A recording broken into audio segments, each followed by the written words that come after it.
안녕하십니까. 2020년 1월달 경자년의 첫 달이 되겠죠. GT분들의 한 달 동안의 운세를 살펴보기로 합니다. 여기서는 먼저 그 GT분들의 나이별 운세와 하루하루의 일진 중에서 중요한 날 위주로 살펴보기로 합니다. GT분들은 성격이 밝고 명랑해가지고 사교성이 좋다 이렇게 보기도 하고, 또 보편적으로 자기 주장이 강하지 않고 다른 사람의 의견에 동조하는 경향이 강해가지고 주변에 호응을 받는다 이렇게 보기도 합니다. GT분들의 2020년 1월달 기본적인 기운이 반한살의 육합입니다. 참고로 여기서 2020년 1월달 양력으로는 이렇게 해가 바뀌었지만은 명리학상으로는 기해년 정축월입니다. 서기로 따진다면은 2019년 12월로 보셔야 됩니다. 명리학상으로 2020년 새해가 되려면은 2020년 2월 4일 입춘일이 지나야만이 해가 바뀐다 이렇게 보시면 됩니다. 그러니까 그 전까지는 아직 해가 바뀌지 않는 12월로 보셔야 됩니다. 그러니까 기해년 정축월이 됩니다. 정축월 한 달 동안에 GT분들의 기본적인 기운은 반한살의 육합입니다. 이 반한살은 현재 있는 그 위치보다 다소 좋은 자리에 오르거나 자격증을 취득하는 등 다소 성과가 돋보이는 그런 시기다 보기도 합니다. 그러다 보니까 자신의 능력을 발휘해 가지고 전문가적인 반열에 오를 수도 있고 다소 실리적인 삶을 살게 될 수 있는 그런 기운이 되기도 합니다. 보편적으로 남들에게 부속받지 않고 자신의 뜻대로 어느 정도 여유있게 생활을 아니면 이 일을 추진할 수 있는 그런 시기가 된다 볼 수 있겠습니다. 그렇지만 이 반한살은 현실 도피 성향도 조금 있어 가지고 게을러지거나 또 그로 인해 가지고 일에 지체 현상도 따를 수 있는 그런 기운이 되기도 합니다. 그런데 보시면 이렇게 육합이 도와주고 있죠. 이 육합 같은 경우에는 가족이나 친구 등 가까운 사람들은 물론 사회에서 만난 사람들, 학교 동창이라든가 아니면 회사의 선배, 후배, 부하 직원 이런 분들의 도움도 있고, 그런 분들의 도움까지 있어 가지고 상당히 좋을 수 있는 한 달이 될 수 있겠다 볼 수 있습니다. 더구나 이렇게 운에서 반한살이 오게 되면은 현재보다 상당히 성과가 좋을 수 있는 그런 한 달이니까 전체적으로 상당히 좋을 수 있는 한 달이 되겠다 이렇게 보셔도 되겠네요. 이번에는 정축월 한 달 동안의 GT분들의 나이별 운세가 어떻게 되는지 살펴보기로 합니다. 1세 61세 되시는 분들 경자년에 태어나셨고 백색주에 해당하십니다. 정관과 정인이시니까 직장에 다니신 분들은 자신의 위치보다 나은 자리에 오르게 되는 그런 찬스가 되기도 하고요. 또 사업하시는 분들은 사업의 번창과 활기가 느껴지는 좋은 한 달이 된다 볼 수 있겠습니다. 크게 발전한 시기다 보니까 이럴 때는 당장 이달도 중요하지만은 다음 달 위해서 준비까지 해줄 수 있는 좋은 한 달이 된다 볼 수 있겠죠. 매사 하는 일마다 무난해 가지고 어려움이 적은 좋은 시기가 된다 볼 수 있겠습니다. GT분들은 전체적으로 이렇게 합의 기운이 도와줍니다. 이렇게 합의 기운이 도와주다 보니까 1월달 한 달 동안이 좋은 운세다 보시면 되겠죠. 12운성으로는 묘지에 속합니다. 이 묘지 같은 경우에는 화개살과 다소 유사한 기운이다 보시면 되겠습니다. 그러다 보니까 지금 당장 어떤 일을 하기보다는 다음을 위한 다소 준비를 할 수 있는 그런 기간이 이 묘지 기운이다 이렇게 보기도 합니다. 이 묘지 기운에서는 하는 일이 조금씩 위축되거나 지지부진할 수 있고, 그로 인해 가지고 너무 밖으로 움직이기보다는 조금 수성의 기분으로 보내는 것이 좋을 수도 있다 이렇게 보기도 합니다. 이 반한살 기운과 이 묘지 기운이 이렇게 합해지게 되면은 하는 일에 조금씩 지체가 따르거나 조금 게을러지는 그런 성향도 있으니까 참고하시면 좋을 것 같습니다. 더구나 이렇게 인성이 묘지에 속하다 보면은 부모 형제들이 좀 박하고 또 인연도 박한 그런 기운이니까 가족 간에 아니면 형제 자매 간에 정감을 좀 돋을 수 있는 그런 기운도 좀 필요하지 않을까 싶기도 하죠. 전체적인 기운은 기운에 속합니다. 13세, 73세 되시는 분들 무잔년에 태어나셨고 황식주에 해당하십니다. 정인과 급제시니까 다른 사람들을 다소 도와줄 일이 생기기도 하고, 또 그렇게 도와준 일이 오히려 자신한테 도움이 되는 이익이 돼가지고 돌아오는 그런 시기가 되기도 한다 이렇게 보기도 합니다.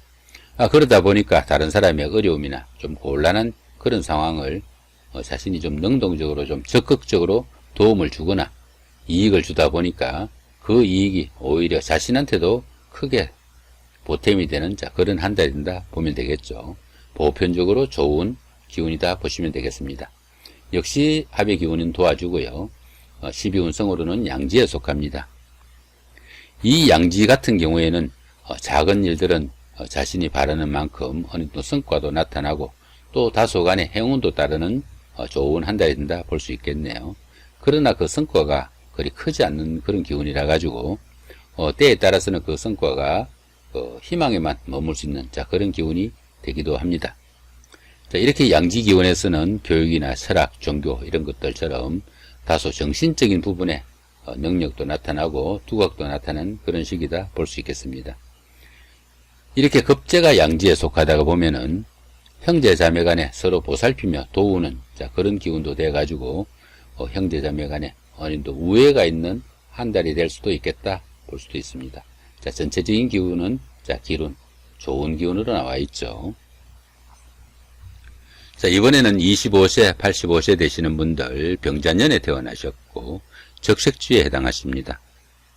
급제와 상관이시니까 이성 문제나 주색으로 인해 가지고 말썽을 일으키기 쉬운 그런 기운도 된다 볼 수 있겠죠.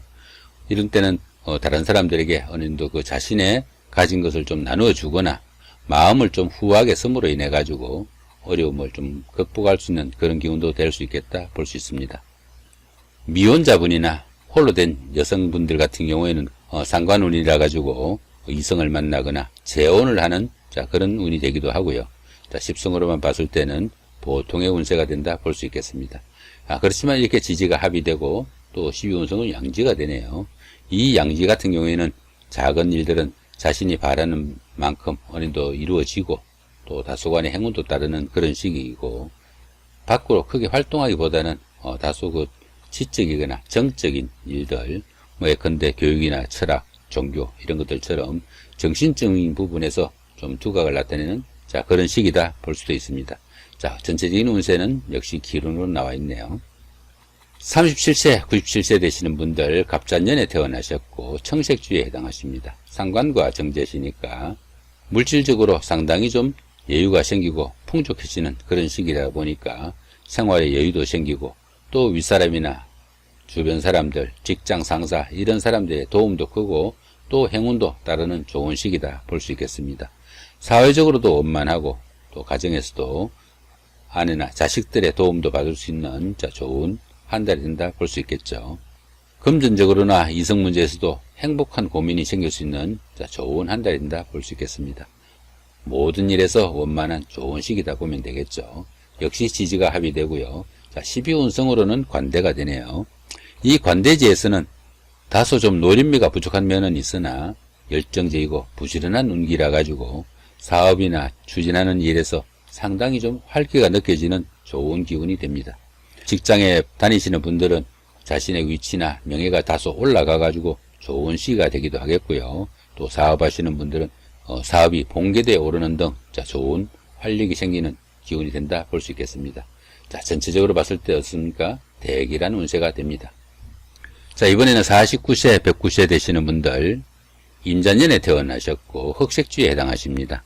정제와 정관이시니까 보편적으로 마음의 여유도 생기고 성실해가지고 주변 사람들의 인정도 받고 또 재물운도 좋아지는 시기다 볼 수 있겠네요. 이런 시기에는 자신이 그 한 일이나 그 공로보다 주변에서의 평가나 대가가 훨씬 더 강하고 좋은 시기라 가지고 상당히 밖으로부터 인정을 받을 수 있는 좋은 한 달이 된다 볼 수 있겠습니다. 윗사람들이나 주변 사람들, 선배나 상사, 이웃들로부터도 어느 정도 인정도 받고 자신의 명예도 상승하는 좋은 시기가 된다 볼 수 있겠습니다. 여기서는 천지 합의되죠. 지지는 역시 똑같이 합의되는데 천간도 합의된다는 이야기입니다. 보시면은 여기 임수하고 12월에 이 정화하고가 이렇게 정임 합의됩니다. 천간도 합의되고 또 지지도 합의되죠. 여긴 자축 합의죠. 그죠? 천간도 합의되고 지지도 합의되니까 천지 합의됩니다. 이렇게 천지 합의되면은 정신적으로 안정되고 또 현실적으로도 상당히 만족하는 좋은 시기가 된다 볼 수 있겠죠.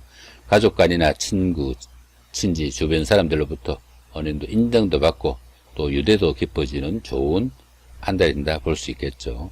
현실적인 문제도 상당히 호전되고 또 자신이 바라는 바를 이룰 수 있는 좋은 시기가 됩니다. 사업을 하시는 분들은 사업이 번개되어 오르고 활력이 생기기도 하고요. 또 미혼인 분들은 결혼 상대자를 만나 데이트를 하거나 아니면 결혼에 이를 수 있는 좋은 한 달이 될 수도 있겠습니다. 12운성으로는 쇠지에 속합니다. 이 쇠지 같은 경우에는 세련된 처리 능력과 실력은 있지만은 투지가 조금 약한 그런 기운으로 보기도 합니다. 그래가지고 매사 여유도 있고 융통성을 발휘하는 그런 시기라 가지고 노련한 일처리가 돋보이는 그런 시기이지만은 이렇게 쇠지다 보니까 매사 잘 풀리는 듯 하지만은 조금씩 부침도 생기고 때에 따라서는 일처리가 매끄럽지 못한 경우도 생겨날 수 있는 것이 이 쇠지의 기운이다 볼 수 있겠습니다. 이렇게 관성이 쇠지에 속하다 보면은 직업적으로나 사업에서 조금씩 어려움도 따르고 또 취직을 못하신 분들은 다소 곤란을 겪을 수도 있는 그런 기운이 되기도 합니다. 전체적인 운세는 어떻습니까? 대기라는 운세죠. GT분들의 나이별 운세 보시면 어떻습니까? 전체적으로 길 이상의 참 좋은 운세가 전체적으로 돋보이네요. 이번에는 2020년 1월달 양력 기준입니다. 한 달 동안에 하루하루의 일진을 살펴보기로 합니다. 여기 보시면은 청색으로 된 이 부분은 운세가 좋으면서도 또 강한 기운이니까 상당히 좀 적극적으로 활동하시면은 좋을 그런 기운으로 보시면 되겠고, 적색으로 된 이 부분은 운세가 좋지 않으면서도 강하니까 다소 좀 주의를 해야 되는 날이다 볼 수 있겠습니다. 먼저 운세가 강하면서도 좋은 날부터 살펴보기로 합니다. 6일날 지살의 삼합이죠. 9일날 망신살의 방합, 14일날 화개살의 삼합, 18일날 지살의 삼합이고요. 21일날 망신살의 방합, 그 다음에 26일날 화개살의 삼합, 이런 기운들이 있죠. 좋은 날들도 상당히 많네요. 여기 지살의 삼합 같은 경우에는 어떻습니까? 밖으로 나들이를 하거나 출장을 가거나 여행을 가거나 하다못해 숲을 가더라도 이런 날은 상당히 운세에 도움을 받을 수 있는 날이다 이렇게 보시면 됩니다. 밖으로 출장을 가거나 나들이를 갈 때 이런 날 선택해서 하시면은 주변에 도와주는 사람들도 많고 또 그 하는 일이 상당히 잘 풀릴 수 있고 또 별다른 사건 사고 없이 좋은 하루 될 수 있겠다 이렇게 볼 수 있습니다. 그 다음에 이 망신살의 방합 여기도 있고 여기도 있죠, 그죠? 이 망신살의 방합 같은 경우에는 어떻습니까? 이 망신살 같은 경우에는 상당히 운세가 상승하는 좋은 운세입니다. 거기다가 주변에 도와주는 사람들도 많은 이런 운세니까 그동안 잘 풀리지 않던 일들 이런 날 잡아서 추진하시면 운세에 도움도 있고 주변에 도와주는 사람들도 많아가지고 보편적으로 잘 풀릴 수 있는 그런 운세가 된다 보시면 되겠네요. 14일날 화개살의 삼합, 26일날 화개살의 삼합 이런 기운에서는 그동안 다니던 직장에 복직을 하고 싶거나 그 다음 헤어졌던 사람과 재회를 하거나 아니면 부부간이나 연인간에 다소간에 갈등이나 다툼이 있었을 때 화해를 하거나 이런 날 잡아서 하시면은 운세에 상당한 도움을 받을 수 있겠다 이렇게 보시면 됩니다. 그 다음에 운세가 강하진 않지만 그래도 운세가 좋은 날 어떤 날들이 있는지 살펴보기로 합니다. 2일날 화개살의 삼합, 11일날 반한살의 방합이고요. 23일날 반한살의 방합이고 30일날 지살의 삼합이죠. 여기 보시면은 반한살의 방합 이런 날들은 잘 풀리지 않던 일들 이런 날 잡아서 하시면은 운세에 도움을 좀 받을 수 있겠고, 이 화개살의 삼합 같은 경우에는 갈등이나 트러블이 있을 때 이런 날 잡아서 화해를 하시면 상당히 도움을 받으실 수 있겠다 이렇게 보시면 됩니다. 그 다음에 이 지살의 삼합 같은 경우에는 밖으로 나들이를 하거나 출장을 할 때 이런 날 잡아서 하시면은 다소 운세에 도움을 받을 수 있겠다 이렇게 보셔도 됩니다. 그 다음에 이번에는 운세가 좋지 않으면서 강한 날이 어떤 날이 있는지 살펴보기로 합니다. 1일날 육해살의 자영이고요. 4일날 제살의 충이고 5일날 천살의 원진, 13일날 육해살의 자영, 그 다음에 17일날 천살의 원진, 이런 날들이 있죠. 여기서 보시면은 여기 원진 같은 경우에는 어떻습니까? 다른 사람들하고 갈등이나 트러블이 있으면은 이런 날은 자칫하면은 원수질 수 있는 사이가 될 수 있으니까 다른 사람들하고 원망이나 원성 듣지 않도록 조금 주의를 해야 된다 볼 수 있겠습니다. 여기 육해살의 자연 같은 경우에는 이 일을 추진하시면서 건강에 좀 주의를 하셔야 되는 그런 날로 보시면 됩니다. 여기 제살의 충 같은 경우에는 다른 사람들하고 다툼이나 갈등 생기지 않도록 조금 주의하셔야 되는 날로 보셔도 좋겠습니다. 자, 이번에는 운세가 강하진 않지만 그래도 좋지 않은 날이 어떤 날이 있는지 살펴보기로 합니다. 자, 16일 날 제살의 충이고요. 그 다음에 25일 날 육해살의 자영, 28일 날 제살의 충이고요. 자, 29일 날 천살의 원진이죠. 여기 제살의 충 같은 경우에는 다른 사람들하고 충돌이나 갈등, 마찰 생기지 않도록 하시고, 자동차 운전을 하시더라도 조금 주의를 하셔야 되는 그런 날로 보시면 됩니다. 그 다음에 여기 원진 같은 경우에는 다른 사람들하고 마찰이나 갈등으로 인해 가지고 서로 마음 상하지 않도록 좀 주의하셔야 되는 날로 보시면 되겠고, 여기 자연 같은 경우에는 건강에 좀 주의를 하셔야 되는 날이다, 이렇게 보시면 되겠습니다. 자, 이렇게 오늘은 2020년 1월달 한 달 동안에 GT분들의 나이별 운세와 하루하루의 일진 중에서 운세가 강한 날 기준으로 살펴봤습니다. 참고로 말씀드리면은 지금 현재 이 부분은 띠운세에 관련된 부분입니다. 만약에 그 자신의 그 사주에 관한 그런 운세가 필요하신 분들은 사주 플러스에 방문하시게 되면은, 여기 사주 플러스 여기 있죠, 그죠? 사주 플러스에 방문하시게 되면은 다른 사람들한테 그 자신의 사주 풀이를 부탁할 수도 있고, 다른 사람들하고 또 대화도 나눌 수 있고 공부도 할 수 있는 그런 장이 되어 있으니까 참고하셔서 방문해 보시기 바랍니다. 참고로 사주 플러스에서 이용하는 모든 프로그램이나 데이터나 아니면은 웹페이지는 모두 무료로 사용하실 수 있습니다. 부담 갖지 마시고 방문하셔서 도움받으시기 바랍니다. 예, 감사합니다.